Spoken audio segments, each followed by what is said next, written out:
Last night, we saw one of the best heavyweight fights in the past decade between Tyson Fury and Deontay Wilder. The only fight I think that compares to it was probably the Vladimir Klitschko Anthony Joshua fight, which was a seesaw battle. But this just took that to an absolute next level last night. Both men were down multiple times. Both men showed incredible heart and determination. And it was a fitting final chapter between these two.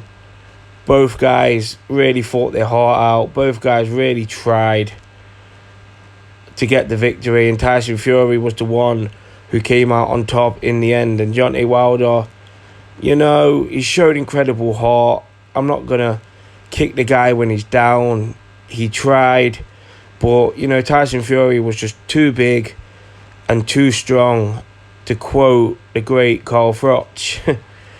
But, this loss could be pretty damaging for Deontay Wilder, because coming into this fight, obviously he had the demons of the second fight where he took an absolute shellacking against Tyson Fury. He took an absolute beatdown in that fight. And last night, Tyson Fury, in my opinion, wasn't at his sharpest. 20 months out of the ring. I don't think he really wanted this fight. I think he was looking towards the Anthony Joshua undisputed fight. I think that was the fight he really wanted to get up for. But obviously Wilder won the arbitration. He won the court case to get the third fight. So, Tyson Fury's hand was forced to take this third fight. And I don't think he really prepared as well as he could have. I think in his mind he's thought, I've beat this guy twice, even though the first fight he didn't get the decision. A lot of people felt that he did, and the fight was a draw. And then obviously in the second fight he just bulldozed Deontay Wilder. So he's probably thinking in his mind, I'm just going to go in there and do the same again. This guy cannot beat me, so I can come in here, maybe not at my sharpest, maybe not at 100%. And he didn't really look his sharpest last night, Tyson Fury. But what he did have in abundance was that grit, that heart, that determination that he's shown before. But hats off to Deontay Wilder, because he showed great heart as well, getting off the canvas multiple times in this fight. He was taking a beating, especially in the last 4 rounds of the fight. And he managed to drop Fury himself twice in that fourth round. It was a big round for Deontay Wilder. That was his best round to win, in my opinion.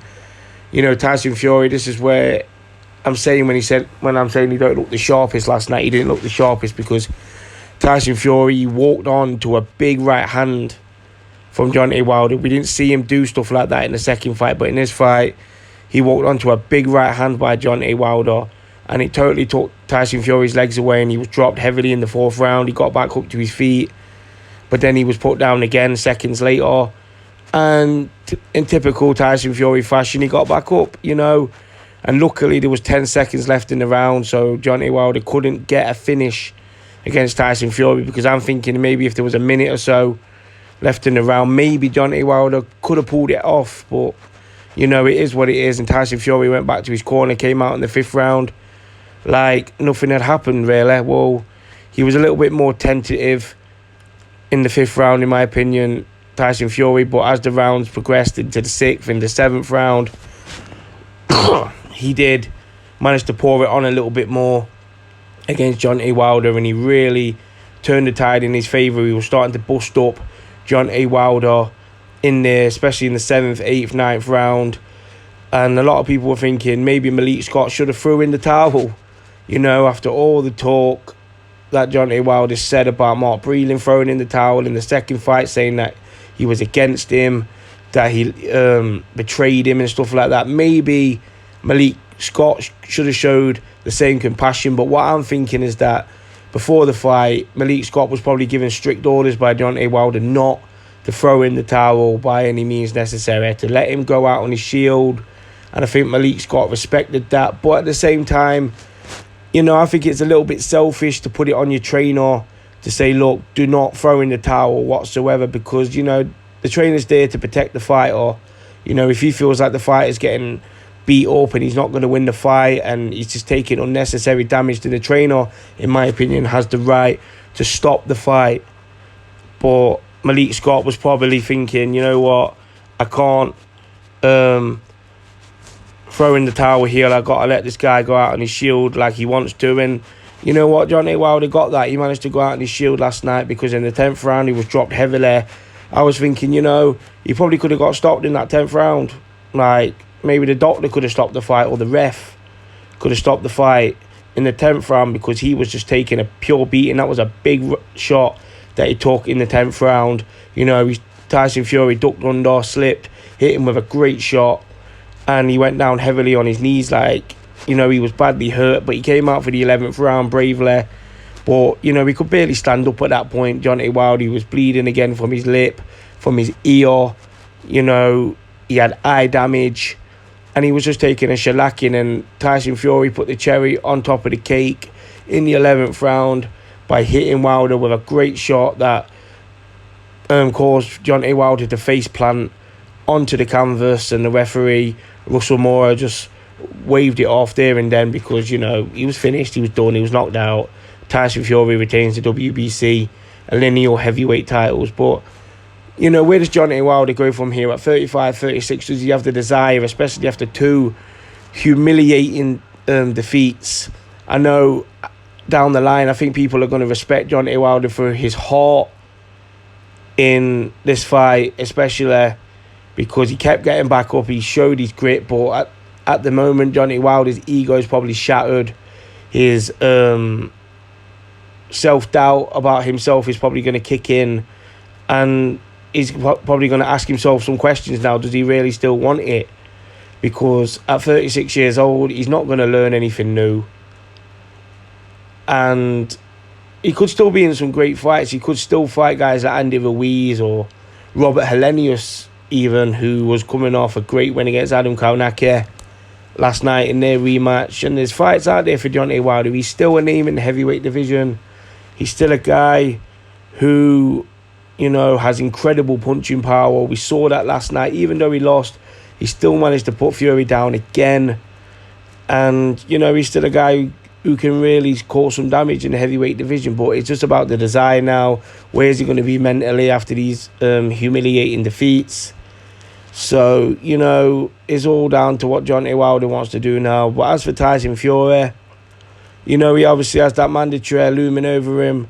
The winner of Otto Wallin and Dillian Whyte. Dillian Whyte, it seems like he's been the number one contender with the WBC for about 40 years. Obviously, he lost that when he got knocked out by Alexander Povetkin, but he managed to, you know, put that wrong right, and he managed to get back into that position. But it seems like Dillian Whyte's been waiting for a world title shot for a long, long time.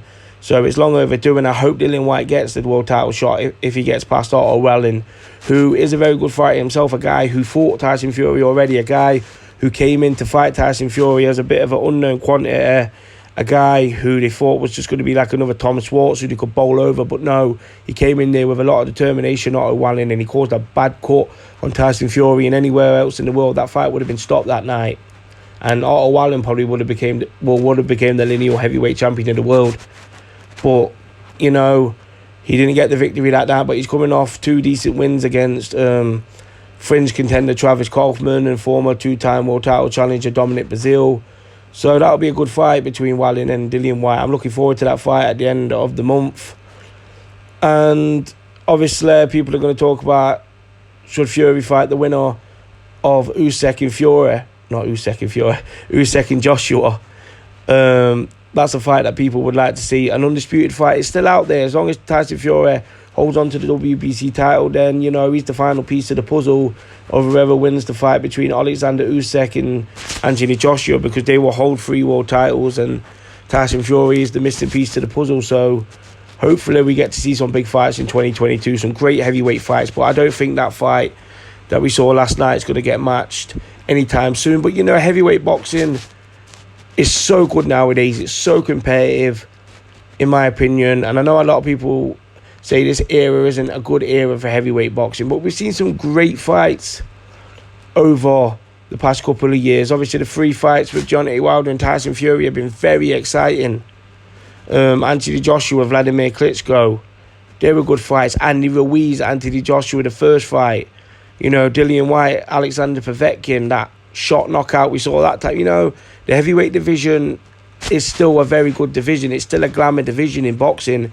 And, there's nothing that's bigger than heavyweight boxing when a fight is so intriguing that the public gets behind it. So, we could see some big fights in 2022, and hopefully we see that. But as for these two, hats off to both of them. Showed incredible heart. And it was probably one of the best heavyweight fights I've seen in the past decade. So, yeah, hats off to these guys.